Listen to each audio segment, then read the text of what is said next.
Luke, do you want to start us off with Trevor? With what? With TK. Oh, TK. You have a real name? Trevor. If you notice, he didn't even flinch when I used his real name. That's my government name. So it's like the last time I heard that name. Japangler, am I saying it right? Japanglergram? You do a lot of hard bait fishing. What's your favorite hard bait to fish?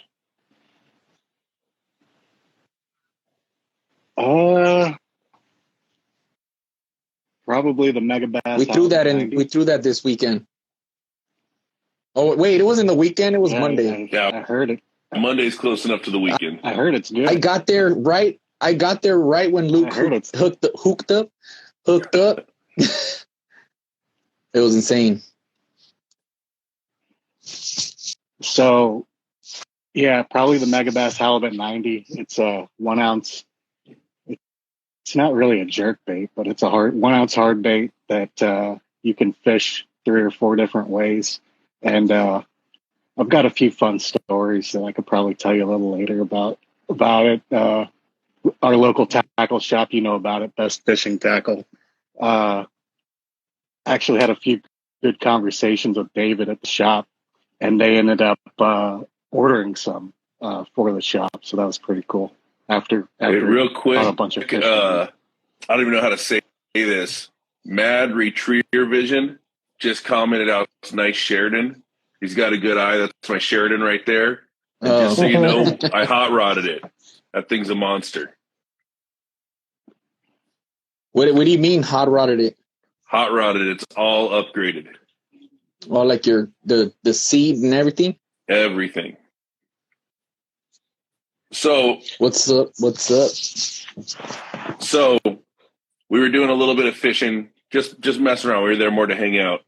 And Daniel goes, I bet there's still some bonita hanging around.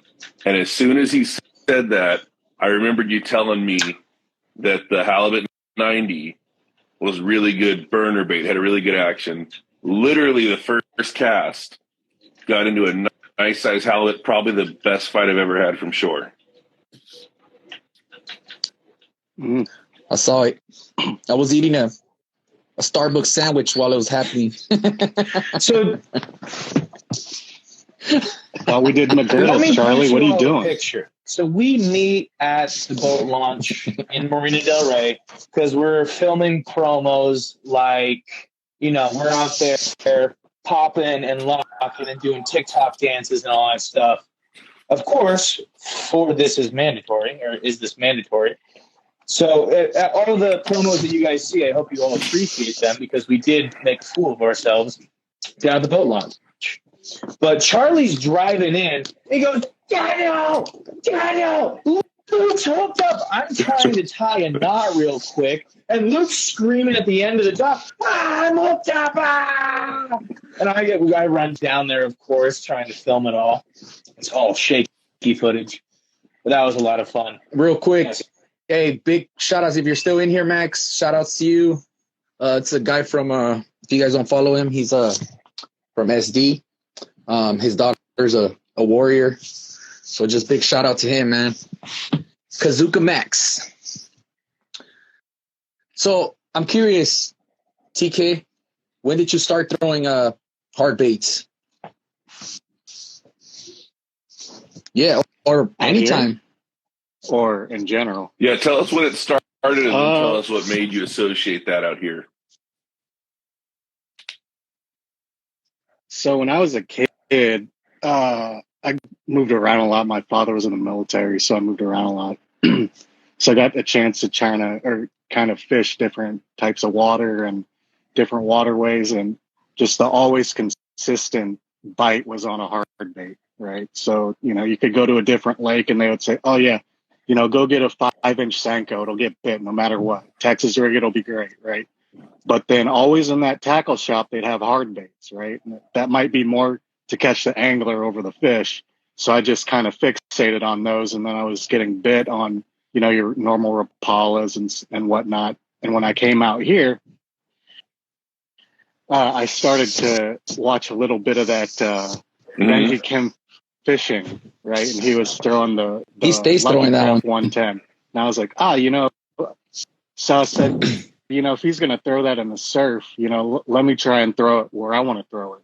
And lo and behold, it worked. Well, your page is mostly like your Instagram has mostly hard bait stuff, right? Yeah, primarily hard bait stuff. If I'm throwing soft baits, it's because someone And told then- me and then you caught- to try this, or No, wait, we're gonna talk about that a little later. Yeah. I don't want to spoil it. I don't want to spoil it. Luke told me. What's to up? throw What's soft up, plastic, T? So now I'm gonna Fish all brand in the house. Hey, what's going on, Fish all brand? Rusty Shackelford. Now, I have to ask, because we are talking about brands, I see Real Happy reposting a lot of your stuff, and it gets me thinking, are you associated with them? How do you know them? Because Dirty Dinks. I just want to know. I think they just like my pictures, and I really like the designs that they came out with last season, and so I said, if you guys like my pictures, I'll just keep tagging in them, and then they keep sharing them on their feed, which I really appreciate because not many people fish the way that I fish, so it is kind of cool to get some folks that kind of have a good foothold in the area that kind of. And I must say, you do have some amazing pictures, man. You take some nice spotty pictures. Well, the cool thing is you also are highly dedicated to throwing jerk baits, but also not just like staying within the realm of like one style. You're like, no, I got this, I got this, I got this. This is sinking, this is floating, this is more of a crank style, this is more of a twitch style. So the cool part is you break them down, and then you're like, yeah, this is for this depth, this is for this depth, this is for this style, which is cool because you don't really see that in the harbors. You don't see a lot of guys throwing hard baits, let alone stick baits or jerk baits. In the more rocks, crank baits, I would say, and from shore, right? Brisket, no biscuit. You're throwing hard baits, heavy hard baits in the rocks. So, yeah, usually, not to give any spots away, but there's some really good rocky areas. Cabrillo lawn shrimp. Even though there aren't. I thought you were going to say, yes. But there's some really gnarly rocks that are submerged maybe 10 feet off of the main rock line, and if you're throwing a deep diving shad style bait or something that's going really tight, and it just like a crankbait, if it bounces off the rocks, just that slight off of the rocks, it's gonna trigger that strike, right? Fish is gonna go, what is that? It's just going straight, now it's going nuts. So you gotta risk a little, you gotta lose a little to get a little, but I've been happy with what I've gotten out there and really appreciate the support that I've been getting. I've been surprised, but it is cool. I get asked a lot of cool questions from some of the younger cats and younger anglers, and ask me, what they need to throw or what kind of jerk bait to throw. And I'm like, every bait's going to be different, right? And so here's a funny story about that, and I'll swing it back to the younger anglers. I saw Benji throwing the 110 or the Lucky Craft, whatever it is. The common one, like the one that everybody throws? The one that he made famous on the YouTube, right? So he's just killing it, smoking halibut and stuff. And I just couldn't catch anything with it. Just where I was trying to fish it, I just couldn't catch anything. And that was a really, really important lesson for me to understand when I started throwing the Megabass Vision 110 was that's just perfect for the way that I fish. Like I can, it's just the perfect weight, half ounce that I like to fish, the way I like to fish it. I can get a little deeper with a +1 or a +2, or I could go a little bit smaller profile with the Megabass Vision 110 Junior, right? And it's just, I guess my point is that I tell these kids is, look, or the younger anglers, I don't call them kids because they're definitely catching fish bigger than me sometimes, is figure out what you feel is good in your hand and just drill that in, right? And add that to your arsenal. Because, you know, at first when I was throwing that Halibut 90, I was afraid because I was like, I'm going to lose this every time I throw it because I'm used to throwing half ounce, right? But then you just grow to love it because that's where you get your best fish out here when you're taking that a little bit of risk, going a little bit. So I know. No, go ahead, Luke. Sorry. You go ahead. No. You go. So as far as you were saying, No, you go. You got a lot of support. I think that's interesting to note because, you know, we talked about in other episodes that for a lot of people, spotty fishing happens in the bottom 12 inches. And then all of a sudden someone's doing something as actively as you are. And you say like, oh, okay, there's a whole other way we could be doing this. Yeah. Right. I guess that's the cool part, right? Because shout out to Ben. Who's Ben? Ben. It's below average, right? Yeah. Yay, Luke, you got it. Yeah, below average fishing. I think Ben's in here. So He What's is. up, Ben? So if he is, what's going on, Ben? That's the He's a stick. That's Master Yoda. He's a stick. For me with spotties. That dude does not miss. But it's funny because he was telling me, he's like, yeah, man, you just do something different so people like it. And I'm like, okay, well, I'll just keep doing. Why you got that big smirk on your face, Daniel? But So I like listening about different techniques. I also have a few questions, but I'm waiting for the next window of opportunity, which I am now going to take. Thank you, Charlie, for opening that up.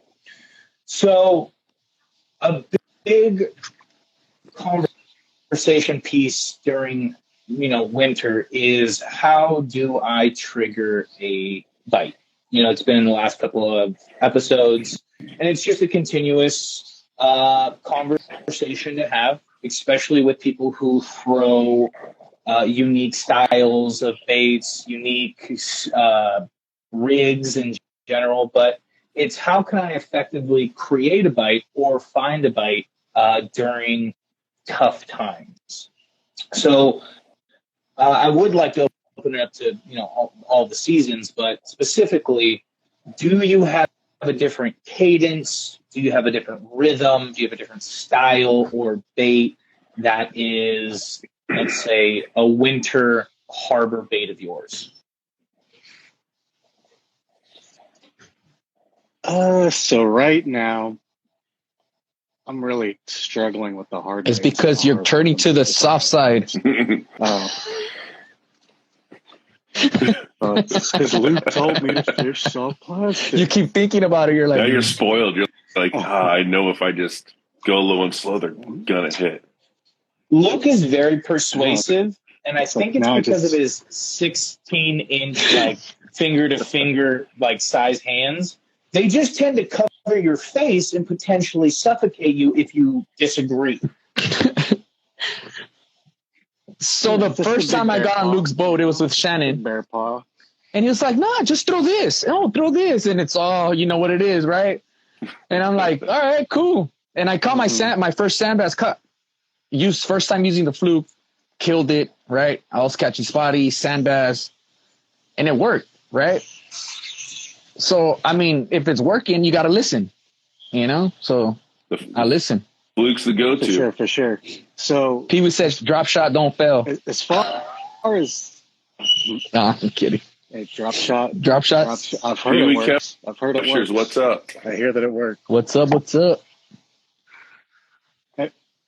So to Dolan's question though, I'm still throwing the 110 just because I'm really stubborn, I guess. I'm like the 110 has a really good action. So inside the harbors, it's the 110. I'm going up against structure, going up against docks, and where people like to drop pilings, I like to burn it just right down the I call them Nice. alleyways. So or just go and try to fish points. I do the same thing the bass guys do, just out here in the salt.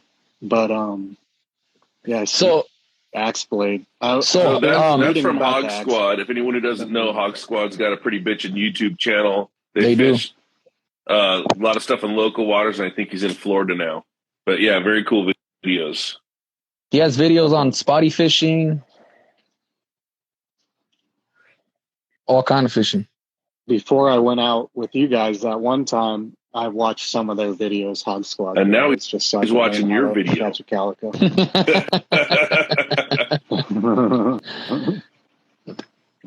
So funny story about the axe blade. I was telling Luke, I ran into Cody this Monday, and he handed me one of the axe blades. He's like, "You got to fish this, man." So I got an axe blade from him, and I'm gonna be throwing it. Huh? Who makes that? The axe blade? The Mickey axe blade.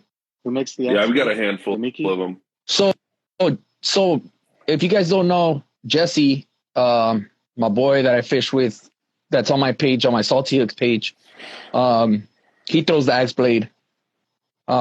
He's got some spotties on it and a bonita on it. I threw it once and I lost it, so it was. Dude, they're not cheap. Yeah, you know, I was just talking about the Ned rig because, you know, it starts tying them, all that stuff. I have one of the 3/8 ounce firecrackers. I've thrown it over docks. I've hit pylons. I've flipped it over boats, lines, and all that stuff. Have not lost it, but now that I'm talking about it, I'm going to lose it. But the first cast today with the 1/4 ounce red crow, immediately just lost it. It's so funny to me how easy it is to lose something, but also sometimes how difficult it is. Yeah, you get the magic one that you won't lose. Yeah. And the confidence that I have with the yellow firecracker is stupid. It's like, watch me cast over this house, catch a fish, pull it over through a window. I don't know. But then I throw something else and it's just straight into a hole. So that's my story. Look, like you were saying, the ones that you can't lose, right? So the ones that I can't lose, I always lose the eyes, and I got to take them out. But these, so like you could tell I fished this one a bunch, right? Because it's missing. Now, do you only throw Megabass? Curious. I've got a box that it's not a box of bad baits. I just call it the shit box because it's a bunch of other stuff that I'm going through. So like I've got some JDM Daiwa stuff that I've got in there, some JDM Lucky Craft stuff that I've got in there, and a few other of the, what is it, Duo Japan, a few baits, the Beach Walker 125s. I just haven't been in the surf to really try them. So I've got a lot of surf pencils that I haven't really had a chance to throw in the surf just yet, just because I don't want to. I don't know. I'm always whining about getting messy when I go on the surf. You know I do. You know how it is. He's watching, Pee-wee. He's watching. Yeah. Now, there's a lot of baits that are made for freshwater that people transition over to saltwater. So personally, depending on what kind of crankbait you get, if it's just a normal store-bought crankbait, I will end up changing the hooks on them. And I know Luke's story with, I think his biggest calico on not a crankbait, but a jerkbait, is it bent out the hooks. First cast, first fish. Vision 110 plus Vision 110. How big was that fish? 4 pounds. It's easy. Yeah, 4 pound calico. We put it on a scale. I remember we were disappointed it didn't break 5. It was big enough, but I guess it just wasn't close enough to spawning season to be like a 5 or a 6. It was But like I don't remember exactly. It was 4.7, 4.8. It was yeah, close to 5. I think it was like an 8 or a 9. I think it was just pushing 10. No, but so a common theme is changing out hooks. So do you have some that are saltwater that you approve of, or is there some that like specific ones that you go for? Yeah, or do you just change out all of them? Is there tips and tricks? Is there things that you do that other people might not see more common? Now, I mean, this question is for you both, Luke, and because Luke, you throw a lot of Megabass too, right? Like hard baits. Do they already come with like solid hooks? I'll let TK go first, and then I'll give my bullshit answer. Okay, so I think out of the box, the Megabass Vision 110 hooks are definitely sticky. They can bend out in the saltwater.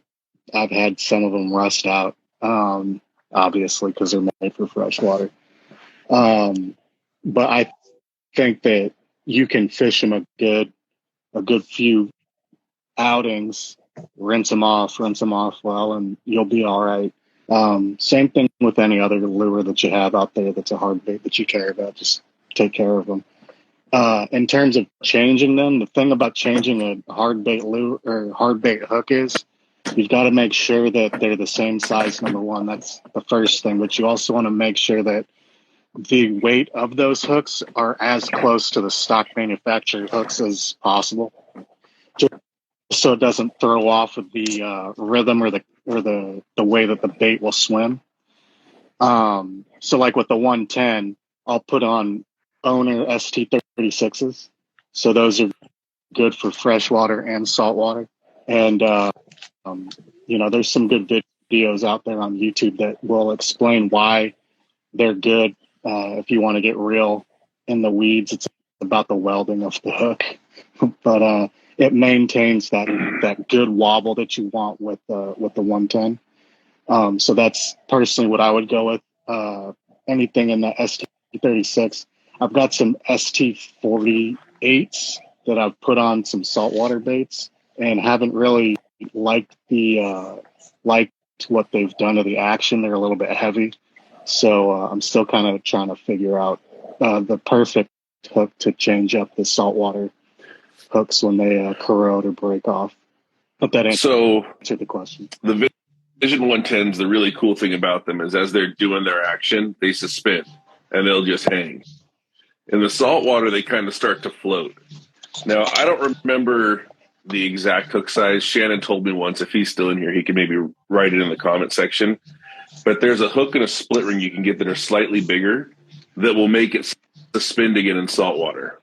So there is a way to tune it to do in saltwater what it was meant to do in freshwater.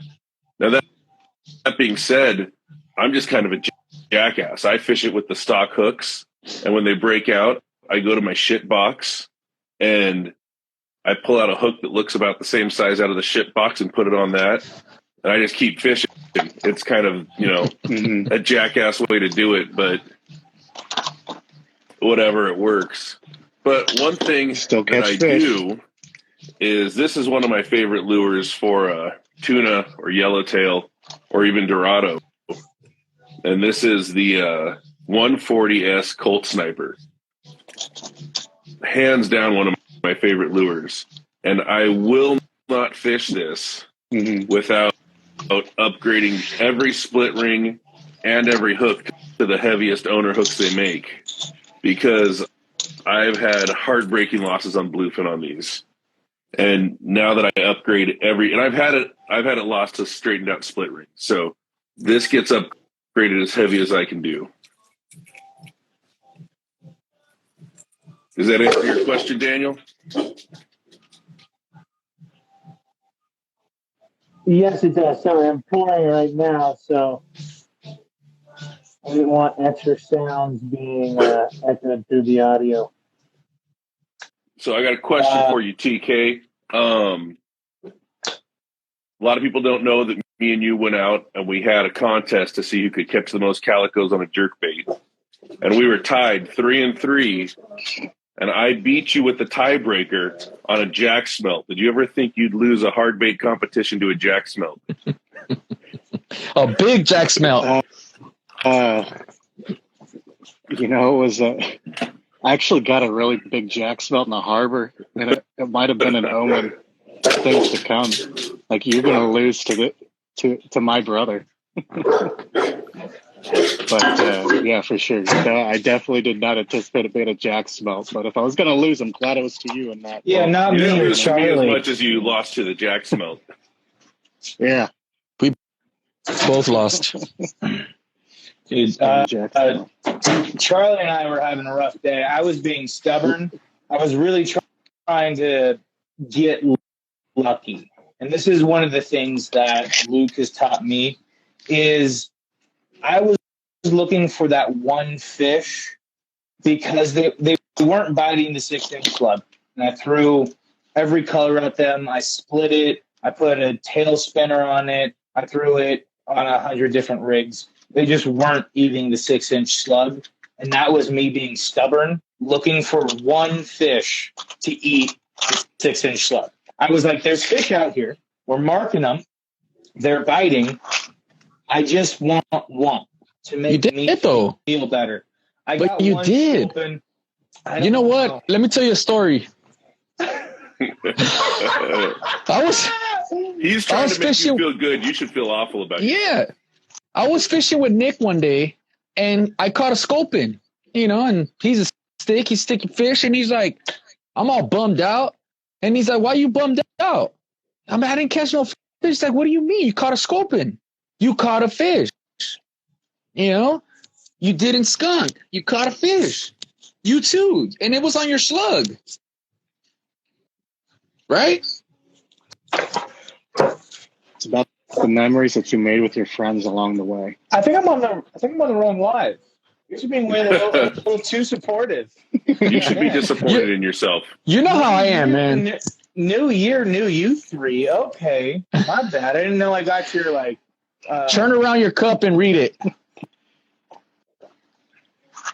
I said you read it. Oh, smile.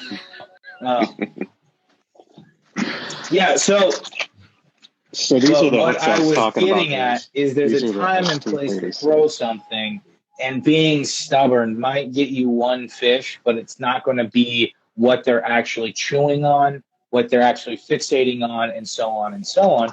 So it's good to have a versatile collection of baits so you can go, well, I'm going to go to this, or I'm going to go to this, or they seem to be more suspended, or they're further down, in the calm. Someone once told me, listen and you will catch fish. Yeah, I listen to Luke and I still catch fish. That's really where it comes from. That's who said it. But yeah, Charlie, that is true. Trip managed to hook into at least 3 giants, but got rocked each time. So there were fish out there. We were catching them, but I want to. Are we going to go further in depth on this? Yeah, let's start with the story. Already? Yeah, already. It's like everybody's itching. Well, I'm itching because it's a good story. So I'm just going to do a little Tarantino here. I'm going to start kind of at the end. Charlie was so upset that I had to watch how I was acting around him. I had to not be too excited for my own shit because Charlie was just so mad. Dude, so I'm going to go ahead and say my side. No, we're not going to get there yet. We're not going to get there yet.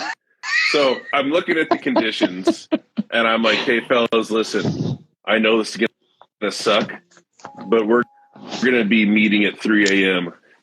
We're going to be launching at 3 in the morning to fish the night bite on the morning side. I think we got an opportunity here.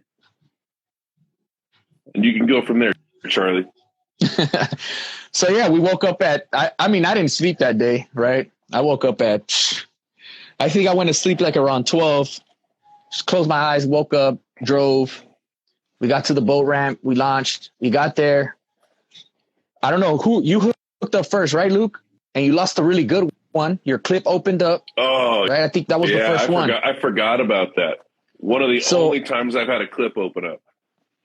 So Luke loses a fish, a nice one, because I want to say his clip just couldn't handle it. I think so. It was a giant. I think it bit and hit the clip and popped the clip because it was too big. It was a big one because of how quickly it opened. I want to say that it had a filer and it just it popped it open. It was a jailbreak. He was a gangster. Exactly. He was a gangster fish. He jailbreaked it. He was a gangster fish. So it wasn't like a slow pull and pop open. It was like hard pull pop. So I think to go forward with the story, Luke found out the fish what they wanted, right? What was that, Luke? It was I think that was on a Garibaldi. That was a hot Cheeto. It was a hot Cheeto gill. So then they moved on. You guys moved on up to the. You moved up to the trout. Yeah, I said if they're eating this that hard this quick, let's move to the trout. So I tie in a trout and I'm bombing this thing, like just straight bombing it, and I'm slow rolling it. Right, I dredge just like Luke. I slow roll, as slow as possible, and then I just feel getting hit left and right, and I'm telling TK, I'm like, I'm getting hit, like they're hitting me, And this one time, right, I think 3 cranks, and then he just takes off with it. And I'm talking about full bend. My rod's completely bent, and I want to say my reel was buttoned down. The drag was buttoned down, and it's still pulling drag, right? So I'm fighting it, and it gets stuck. And Daniel says, "Oh, it's just a rock." Nah. It's a rock now. Now it's a rock. Now it's a rock, right? And I'm just trying to fight it, and then it just pops. I'm shaking. Right, I can't even tie up anymore. I'm pissed. You couldn't tie on your next lure. I'm like, I can't even tie up. I already shake as it is, But this was just ridiculous. So I lost the fish, and then got back on it. Started bombing again. Slow rolling it. Bam! I get hit again. This one was just pulling drag, and I'm reeling, and he rocks me again. First time hooking up a big fish, no excuse, but it rocked me, it worked me, and I lost that one too. And it was not a good day for me. I want to say that still happened fun. Like 5 times to you because you lost some gear. Yeah, man, I did. I owe you. So but that was me, and then Hog Squad, they weren't broomtail. They were big calico, though. These were probably 7+ calicos. Dude, it was a big one. We never saw them. They could have been white sea bass. They could have been yellows. All I'm saying is don't close the door on exotic species. What I'm going to say is with something like a grouper or a black sea bass, from what I've been told, it's a slower pull. With something like a yellowtail, it's a much faster pull. Calicos have that ying, ying, ying, ying. It was more like a dig. It was digging. Yeah. It was digging. It wasn't dig. It was digging. So I don't know. I guess I know you guys were talking about pulling the rod up. I was side reeling, right? Mm-hmm. I should have pulled the rod up. But Carlos, I was using a Penn Squall 300 with 40-pound braid and 30-pound leader. I should have. Yeah, tell them the story about Luke and telling us about leader and how we were all trying to weasel out of it. Luke was like, you can only use 30-pound leader. 30-pound. Anything less, you're gonna get owned. You can't jump on my boat with 20-pound leader. If you got 20-pound leader, you don't get to come on the boat. And so for me, I'm like, well, what about my jerkbaits, man? I got some light line on here with some spinning gear, and I'm surprised you let me on there with that. But he said anything less than 30, you're gonna get owned. And me and Charlie were like, I said, Charlie, I have this 22. That might work. I got this 25. That might work. He's like, 30. I said 30. So the And best part about hold that, on, Daniel, if you never fished around or been around Luke, he's serious. it's the Serious. suffocation hand. If you don't listen No to smile. him, Tell you you suffocate. guys. It's just like, you better do this. Well, the best part about it is we have one spool of 30-pound test in the whole boat, and it happens to be TK's. Luke had some too, but I wasn't sharing. he wasn't sharing with us. It's pretty small. I mean, it's like, hey guys, I don't know if I have enough to even like go around. I don't even know how much is even on this spool to begin with. So we're all like over there, like, how much do you need? 3 feet? I need like 2 feet. Like I'll manage with 2 feet. Well, you need some too? And TK's just like, we're gonna all tie up with 30-pound. He'll get passed around. We'll get it going. And then Luke or Charlie and I started busting off and just I think we owe TK a couple of at least a spool of 30-pound. But well, Charlie couldn't tie his stuff either, so it was like, just calm down. We don't have enough for you to mess this up. It's like I'm shaking. I'm adding extra to the line. I'm adding extra to the reel. The best part about this whole thing is all three of us, Charlie, TK, and myself, are working really hard. We're making casts. We're putting it in the right area. Luke's like right there, cast there, do this, reel this, do that, let it sink, do this. And mind you, Luke's just in the back just catching fish. There's no. I was owed one. I've had enough bad trips recently where I was owed a good trip. Yeah, and it just made me laugh because like you were so quiet about it and nonchalant. You're like, oh, somebody get the net. It's another 5-pounder. Don't mind me, but hurry up and get the net. Who said that, Luke? That wasn't Sorry, me. I left. That couldn't have been me because my big one of the day was only 4 pounds. Only 4 pounds. So one thing that I'll say, and it was cool, and it says a lot about you, TKs. I remember I kind of was like looking over what you're doing. Slow down. Let it sit a little longer. All right, slow down even more. Let it sit even longer. Mm-hmm. And you were just like, oh, okay. And as soon as we kind of started working that out, you started hooking up.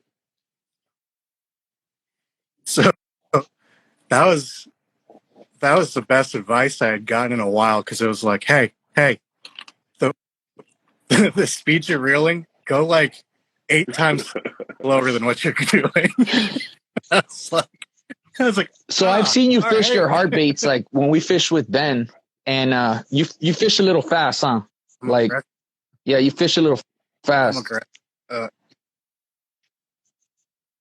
There's the reason why, and when we start talking about how I'm venturing into soft baits, getting out of missionary for me, it turns into, I like running the baits through where other bait fish are.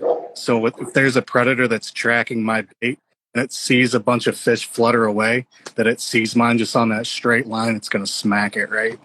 So that's kind of why I like to fish fast. Ben's told me that I power fish. I just like what I like, yeah,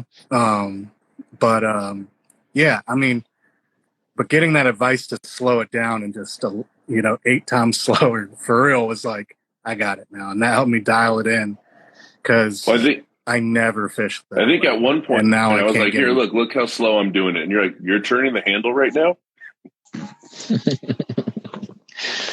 So it's because it was dark. So nice. How did you, or what happened when you hooked up to that fish? What fish? What fish? Are we talking about the fish now, or we're not yet? Right now. Can I talk about my sand bass? Go for it. That was a big sand bass too, man. So Luke gave me, hope Shannon's on here. Luke gave me some sudden impact. Shaker Trout Juniors, 575.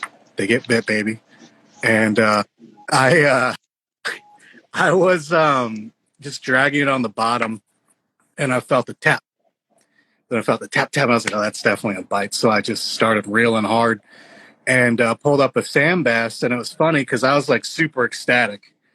And Luke was like, oh, yeah, that's a good sand bass. That's like, I'm not saying this to be a jerk or anything, but that's the smallest fish I've ever seen anyone get on the shaker. And I was just so excited that I had gotten a sand bass because I'd never caught one before. And I don't know how big it was. It looked like it might have been 15 or 16. It wasn't big. But it was big enough for me, and I was super stoked about it, really excited. And, yeah. So then I threw a couple more, and I hooked onto a smaller calico. It was my first calico, right? And I was on a shaker trout.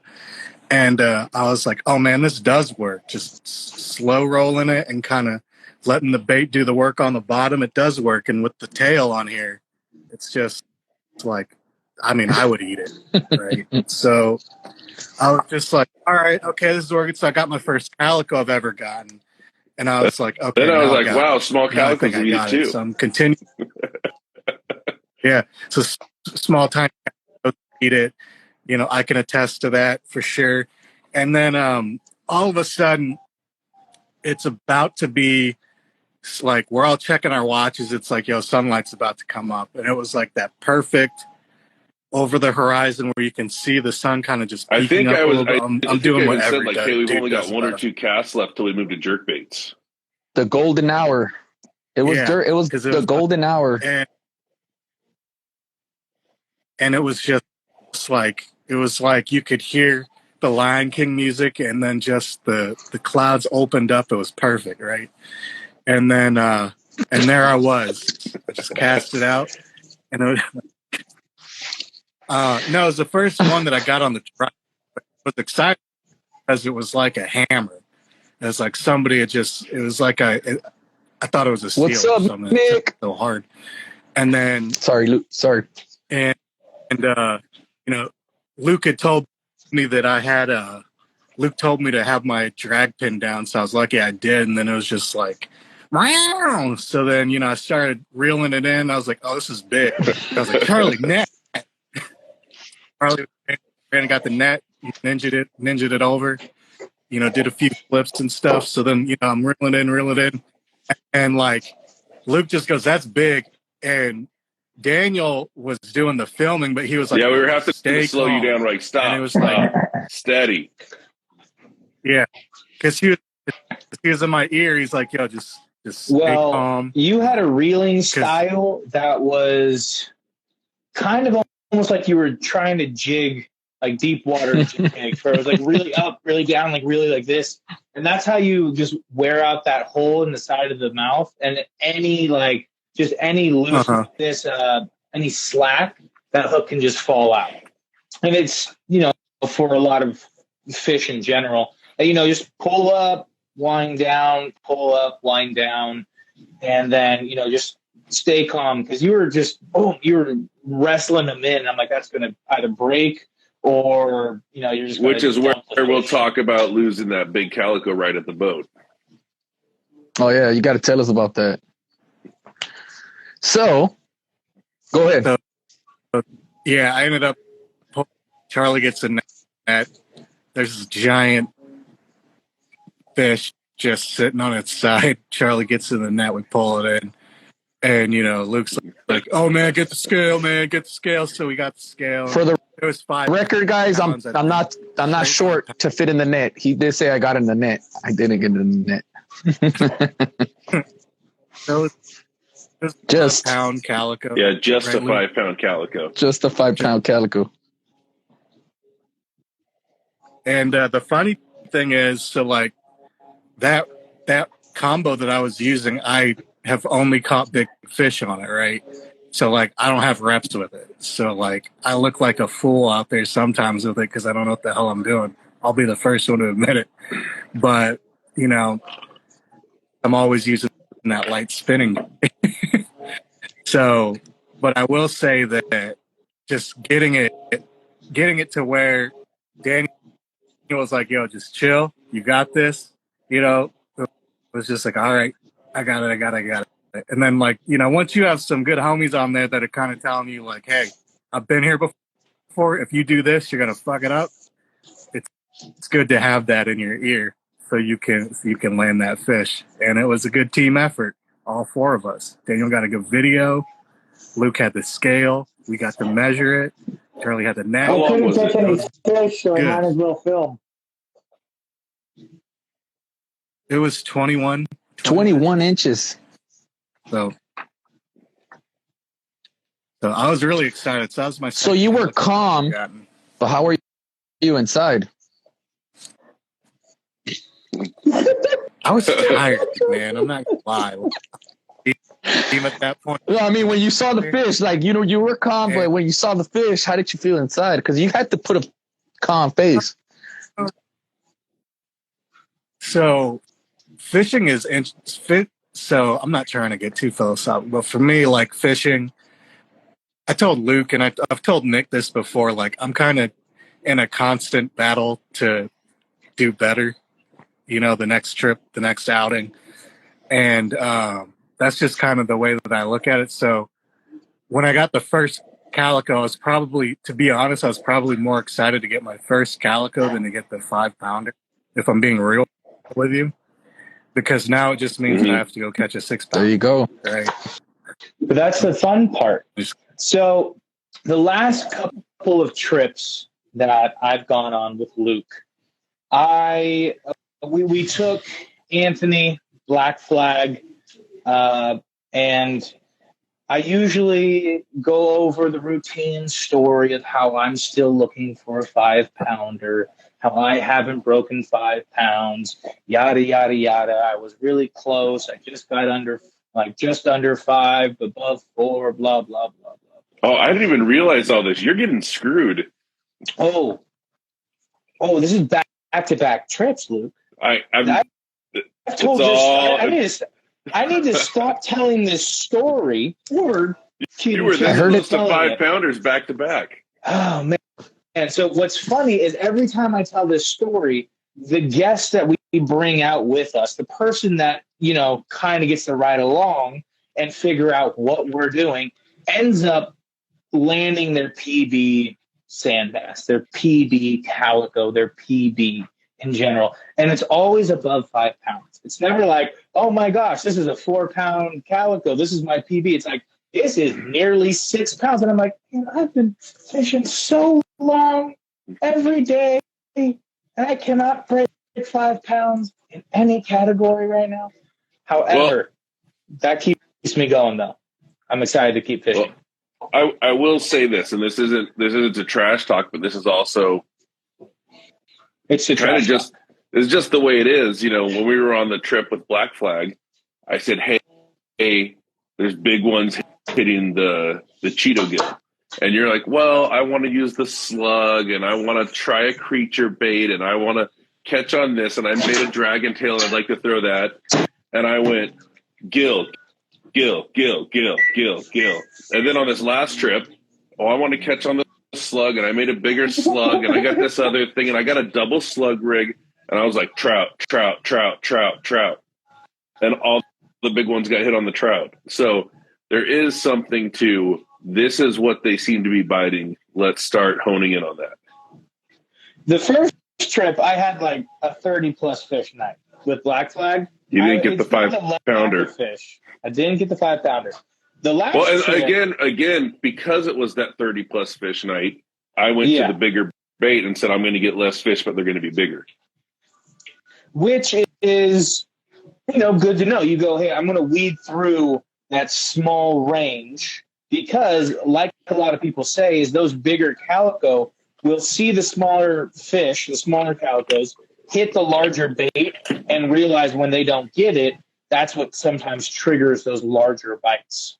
Which is part of the reason I don't like to set the hook. I like to keep giving it a couple cranks because that larger one might hop on.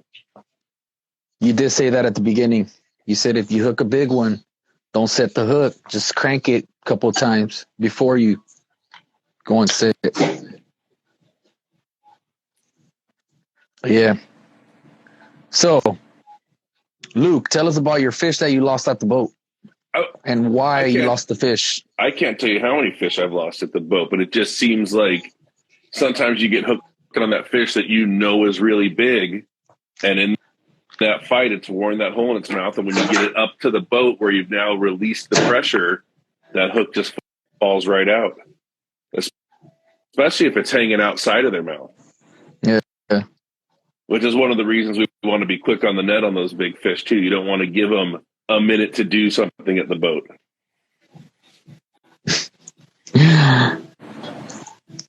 I got promoted, guys.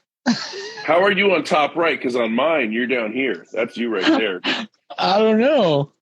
I'm on top right. I see myself on top right. On mine, I'm top right. What the fuck? Oh, man. How are you top right? I'm top right. You're top left to me. No. So Sammy wants to know what your favorite hard bait maker is, TK. Ooh, Megabass. And then I got a follow-up question to that. Yeah. So who is that, Sammy? Yeah, Sammy. Mine is Megabass. How did I know that?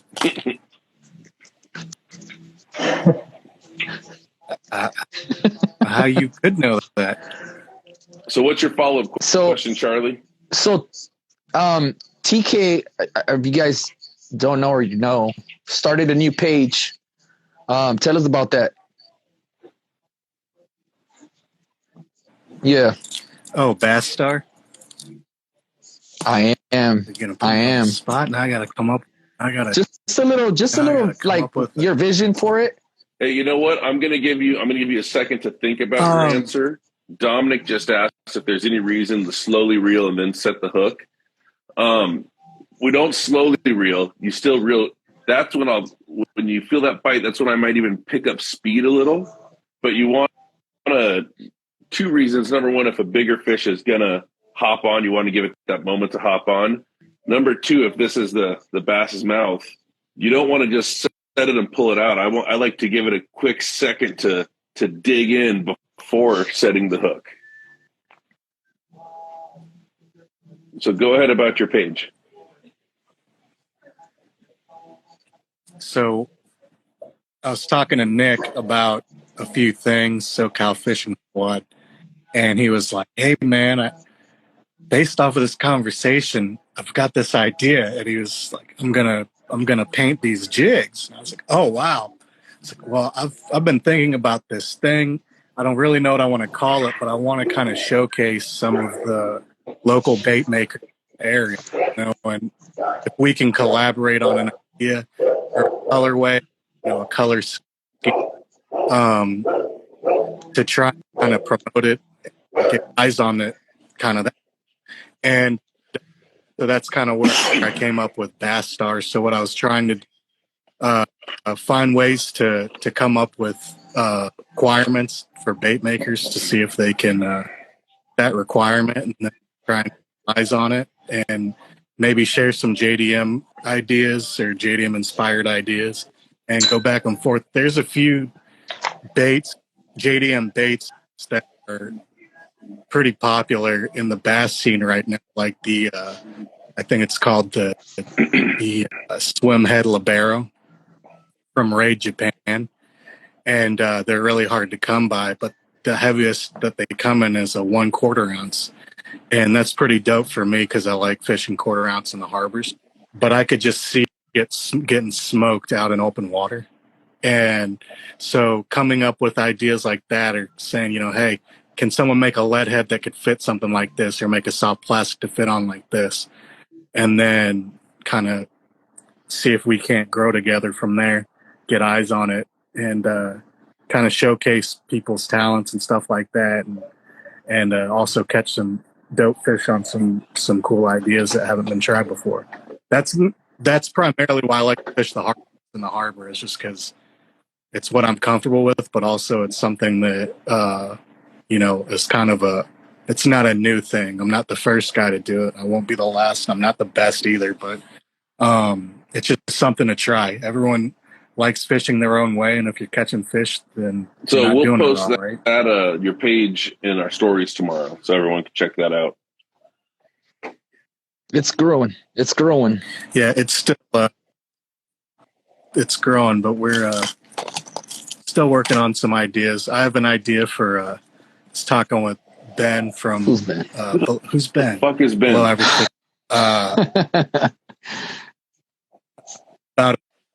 About a just a opalite swim bait we thought would be, or I thought would be fun. Probably not a great idea, but just screwing off, saying, "Hey, what if we made this?"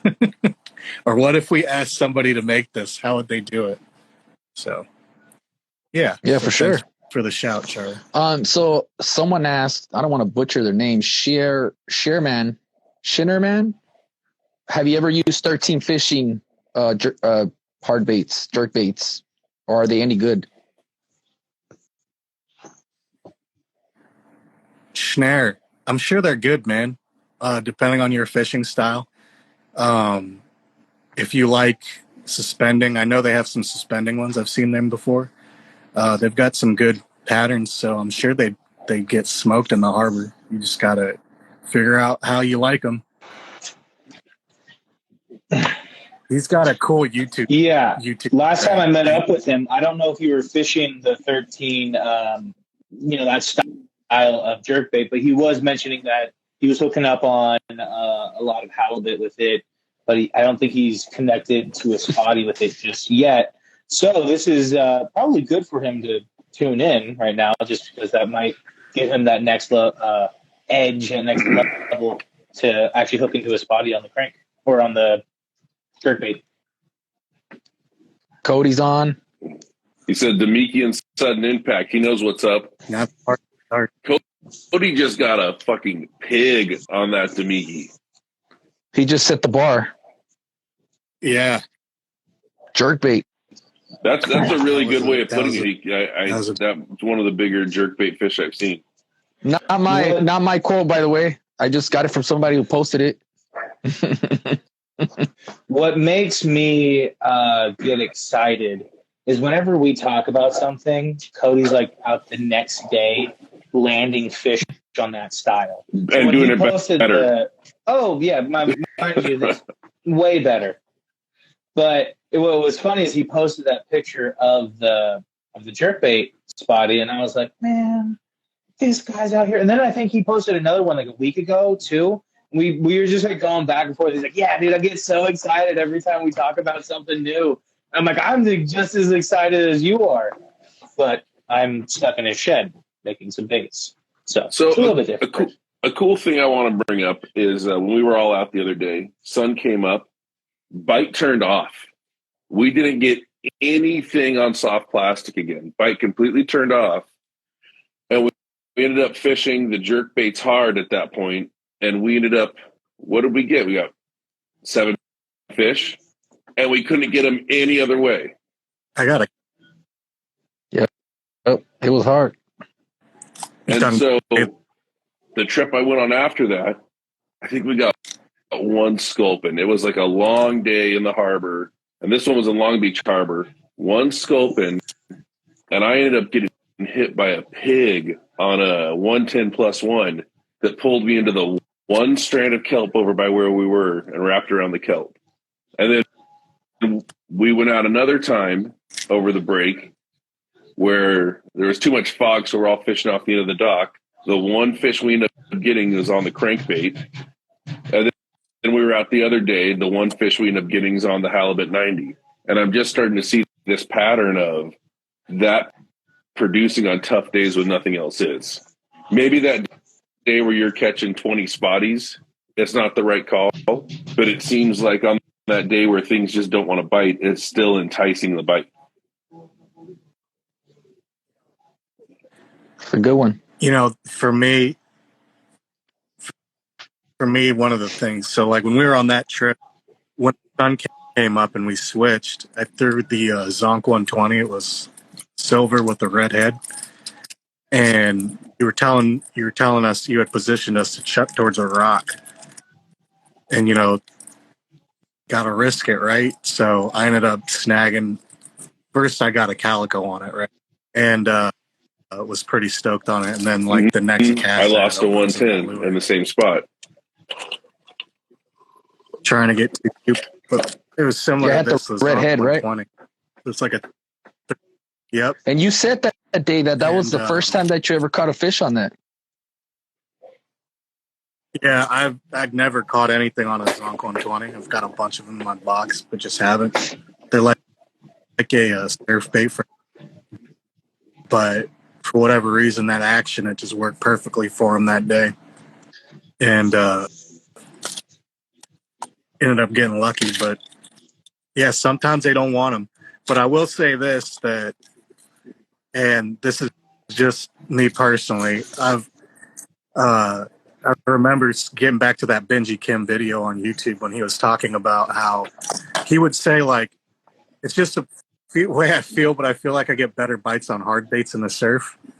So, like, I've gotten, maybe it's because I do it the most, but I've gotten my best fish on, with the exception of obviously that 5-pound calico. But from the shore pounding, I've got my best fish on hard baits. I don't.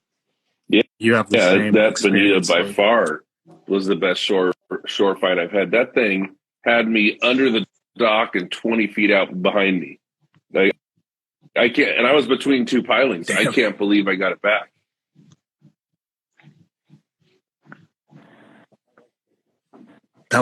It was a nice one. What are our opinions on scent and attractants? Love them. It was a slow bite this morning, and me and Daniel were buttering up our baits. Oh, you guys fished. Oh, you guys fished together today. Yeah. Yeah. So nice. It was adorable. How cute.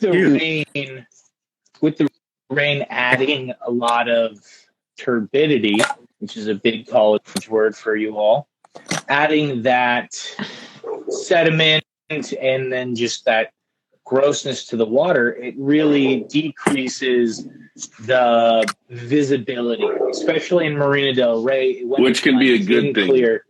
Yes, I do agree. It went from gin clear, which makes it extremely difficult to fish. So, either fish at night, but during the day, you got to go super finesse. So because it added the runoff and then just dirt and brings a lot of stuff up, plankton, actually had a lot of conversations with a few other people. It tends to obscure the visibility of the fish, of the bass in the area.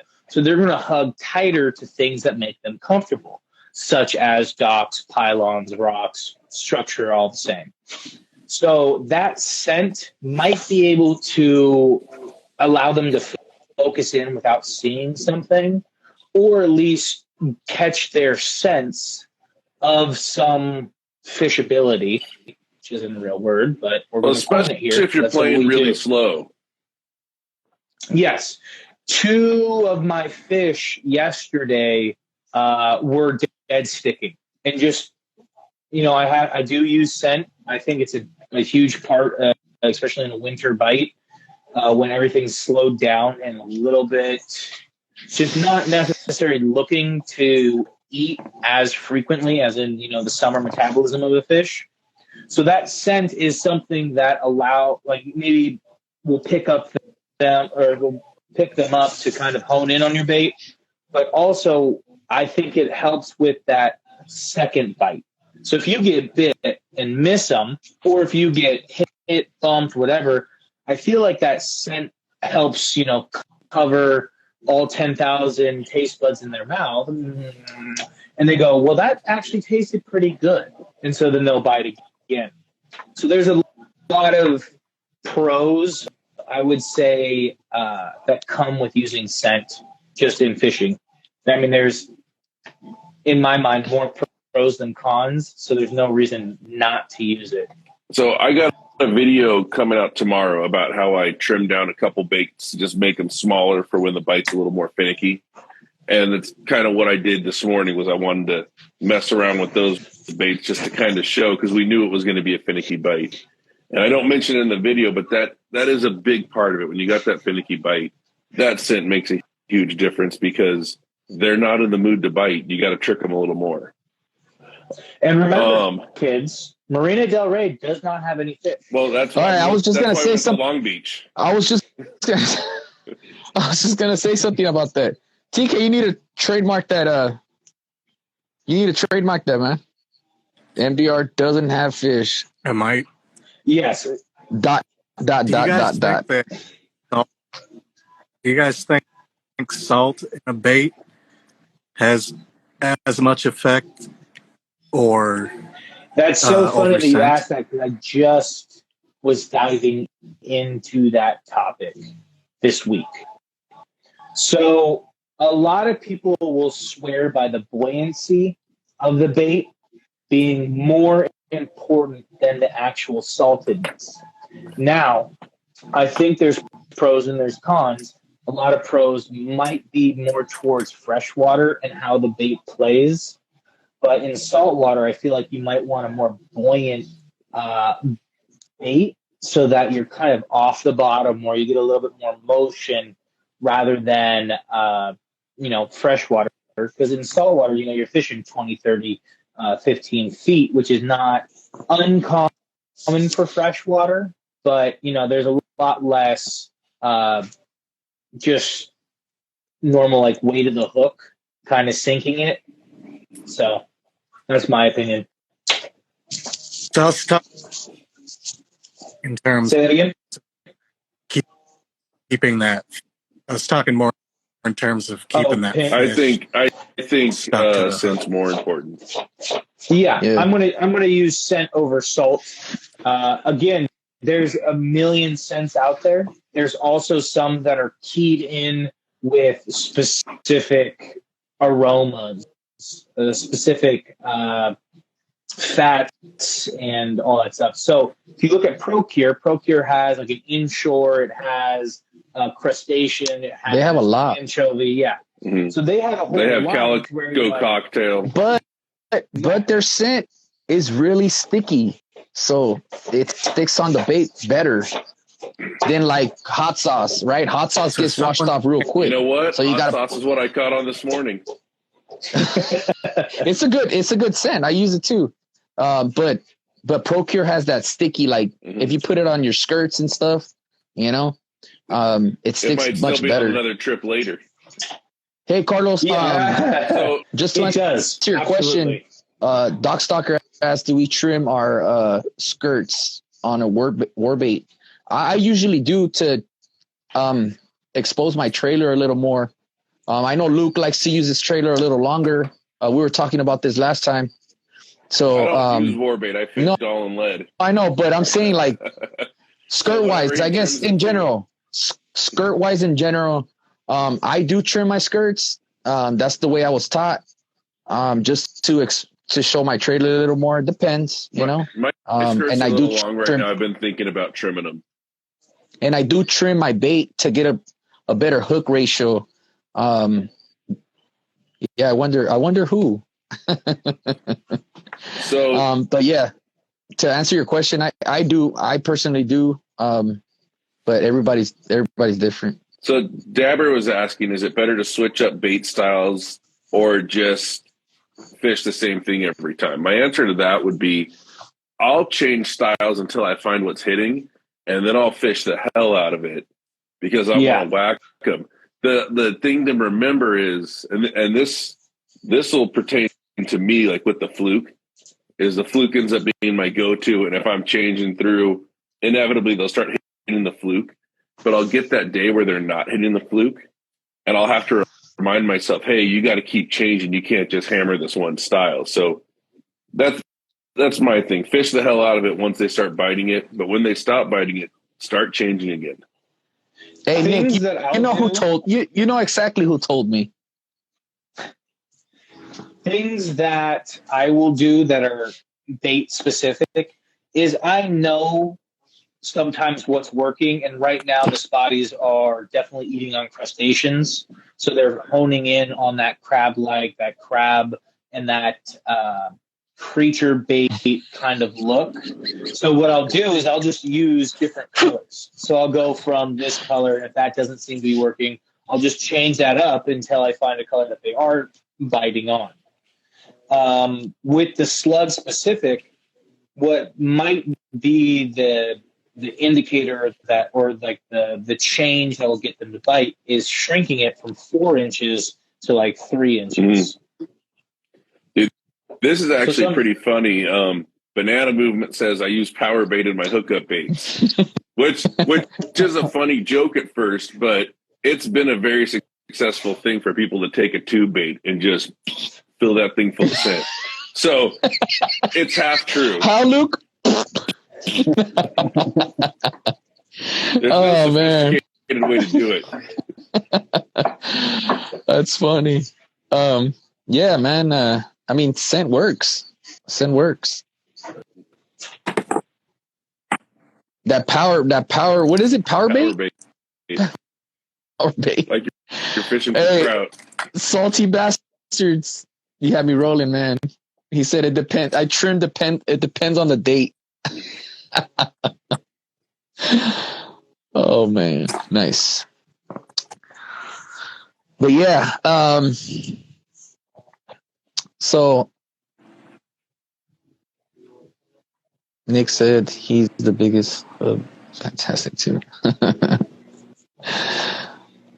So, all right, TK, do you have anywhere that you want to plug, that you want to promote at all? Just find me on Instagram if you want to see me catch fish on jerkbaits. Japanglergram. All right. And other than that, yeah, just get out there and fish, have some fun. Don't take it too serious. You know, that's hard. That's hard. Just do your best. That's hard. What's that? Yeah, I mean, there was like I was saying earlier, I've been switching it up from the hard baits because I was sucking for a little while, and started throwing some 3-inch. If Cody's still on here, thanks. I've been throwing 3-inch. Oh, they'll get smacked. And getting on them again. So, you know, I mean, don't take it too serious. That's easier said than done. Okay. Figuring out what this is for me. I could rewind and be like, "Oh, that time you said not to take it too serious." Yeah. If you're out in Marina Del Rey, don't fish there anymore. I fished them all. And he said, "I fished them all." Make sure that you're throwing dollars on the scrounger. If the bite sucks, throw it on the scrounger. Well, I was going to say the dragon tail is like 4.25 inches. It's a little bit large, so that might be something that you might catch a big one on, but you're not going to catch a lot on right now. Unless you feels like a summer bait. Yeah, all I'm saying is, you guys haven't seen me out there throwing shaker trout. Hey, you said you did, and you got hit, man. I keep getting bit at this one spot, so I'm just waiting for that big stand. Throw the 4-inch. Yeah, 5.75 and yeah, throw the 4-inch. Oh yeah, I might throw the 4. Yeah, I might do that. I know Daniel caught one right before short pounding on that one. I remember you telling me on the 4. Yeah. I got one, and surprisingly enough, it wasn't in Marina Del Rey. So it was. It was. I don't know what the color of that sugar shaker was, but I want to say it was. It was a green. Yeah, it's like a green. It's like a watermelon blue kind of color. It's a solid color that I wish I could make myself. I mean, I have a rendition, but I don't have that. Shit. Yeah. Yeah, we were out, and I caught one on that little trout. And Danny goes, "Oh, you just show up and you catch one on the trout?" I go, "Well, you can't catch one if you don't throw it." Like 2 days later, he sends me a picture. What do you pair that one with? Is it with the 4-aught or the 5-aught? Oh, it might be a 3. It's a 3 or a 4. I haven't. I think I have. Because I remember you telling me about the other. I remember you telling me about when we went out. when was it? Last week when we couldn't go out because of the fog. Mm-hmm. You said just pair it with a 4-aught. It doesn't matter if you have to cut the tail. You know what? I mean the fin. If anyone wants to know on my page, and the story highlights, I think I have a thing in there where it links. There's a link and it shows all the different what sizes go on what. Hey TK, Cody said 3 inches for the win. Mm-hmm. Working, I'm throwing that 3-inch arch. Going back to the size hook, but I was using the flashy swimmer that owner has, which is that underspin belly weight. I'll say half the time I use those, I snip off the flash.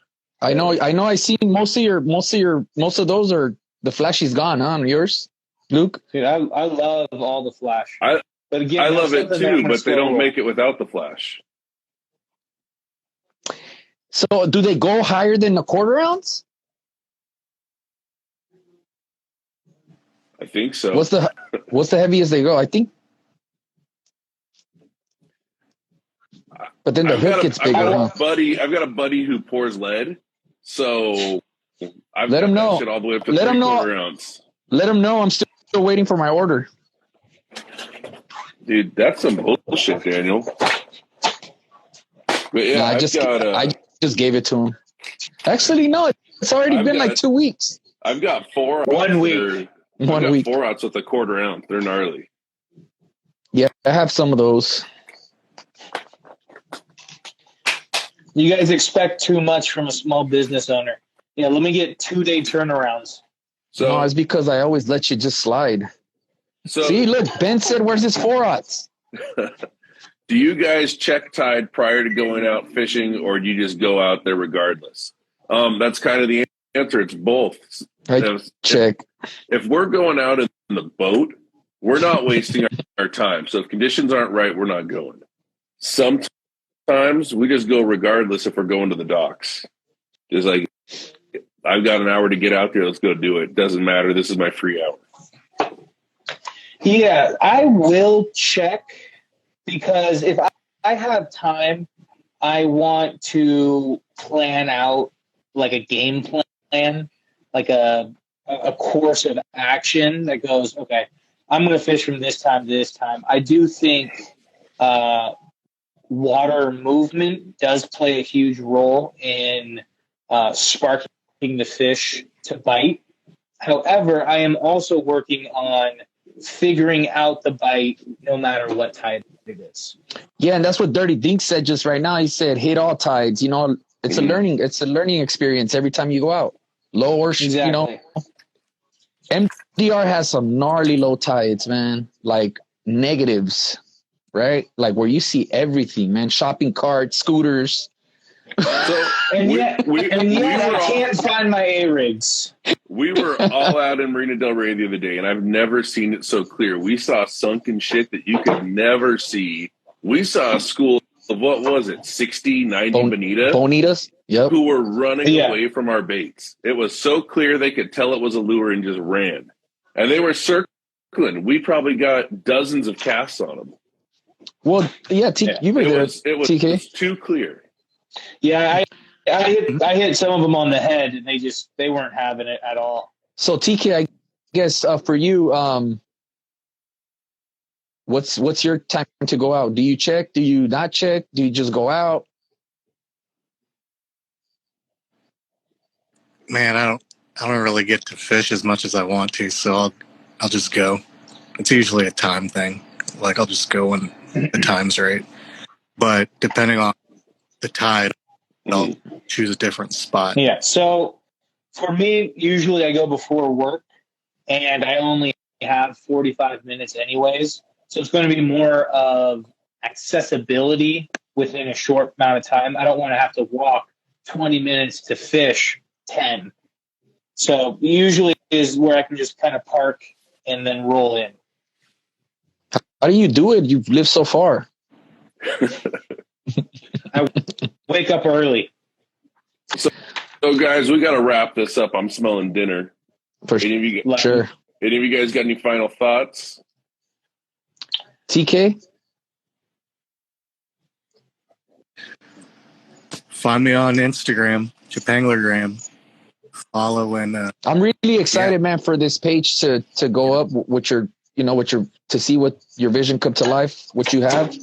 I'm really stoked, man. You're going to bring a lot of people together who, like Daniel, Nick, everybody who's doing cool stuff out there. They're going to be, Luke paints. If you guys don't know, Luke paints hard baits too. And also, if you guys don't know, I run night bites. So tag night bite in all your fishing pictures at night so I can repost them. So, I know George too. George does stuff too. Mm-hmm. So check him out. It was pouring some badass lead I saw. So, I'm really stoked for that, man. I hope it goes up and everybody joins. Go follow. Like Luke said, we'll put on the story tomorrow. TK, thank you for coming on, man. Stoked to hear about your 5-pounder. For all you guys that are still here, next week we're going to have Nick from Casting Crank. So that should be a good one. I hope you guys can all tune in.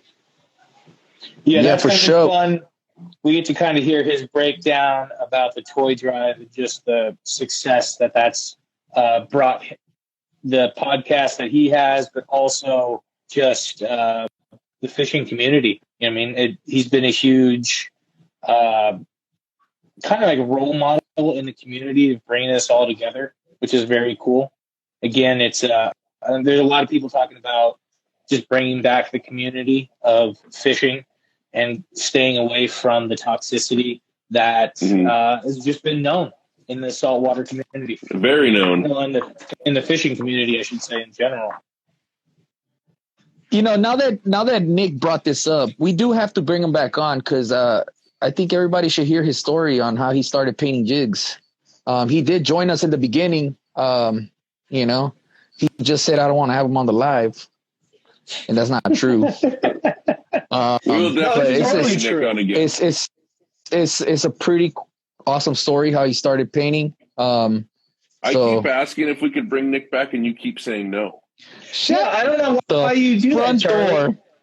Shut up. I'm sorry, Nick. Charlie never mentions you. Yeah, for some reason he's like, let's get somebody new. Nick's been on too many times. You guys are fucking jerks, man. Fuck you guys. He comes on and just treats me like a little kid. No, fuck you too, Jeff. No, but yeah, man, I would